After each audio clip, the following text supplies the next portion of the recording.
So hi hello friends, మన channel కొత్తగా చూసినట్లయితే సబ్స్క్రైబ్ చేసుకొని పక్కన బెల్ ఐకాన్ క్లిక్ చేసి ఆల్ పైన ట్యాప్ చేయండి, లైక్ చేయండి, షేర్ చేయండి. గుడ్ న్యూస్, మార్చి 11న ఇందిరమ్మ ఇళ్ల పథకం ప్రారంభం. తెలంగాణలో 6 గ్యారెంటీల అమల్లో కాంగ్రెస్ ప్రభుత్వం స్పీడ్ పెంచింది. ఇప్పటికే 4 గ్యారెంటీలు అమలు చేసిన సీఎం రేవంత్ రెడ్డి మరో గ్యారెంటీ అమలుపై కసరత్తు చేస్తున్నారు. మార్చి 11న ఇందిరమ్మ ఇళ్ల పథకం ప్రారంభించాలని నిర్ణయించారు. అందుకు అవసరమైన ఏర్పాట్లు చేయాలని అధికారులను ఆదేశించారు. సీఎం రేవంత్ రెడ్డి ఇల్లు లేని అర్హులందరికీ ఈ పథకం వర్తింపజేయాలని, అందుకు అనుగుణంగా వెంటనే విధి విధానాలను కూడా తయారు చేయాలని కూడా సూచించారు. ఈ పథకంలో ఇంటి స్థలం ఉన్న వారికి ఇంటి నిర్మాణానికి 5 లక్షలు ఇస్తారు. ఇల్లు లేని నిరుపేదలకు ఇంటి స్థలంతో పాటు 5 లక్షలకు కూడా అందిస్తారు. అందుకు సంబంధించిన నియమ నిబంధనలు సిద్ధం చేయాలని అధికారులకు సూచించారు.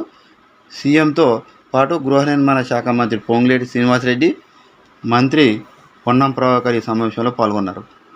సో ఇలాంటి లేటెస్ట్ న్యూస్ మీకు రావాలంటే సబ్స్క్రైబ్ చేసుకొని పక్కన బెల్ ఐకాన్ క్లిక్ చేసి ఆల్ పైన ట్యాప్ చేయండి, లైక్ చేయండి, షేర్ చేయండి.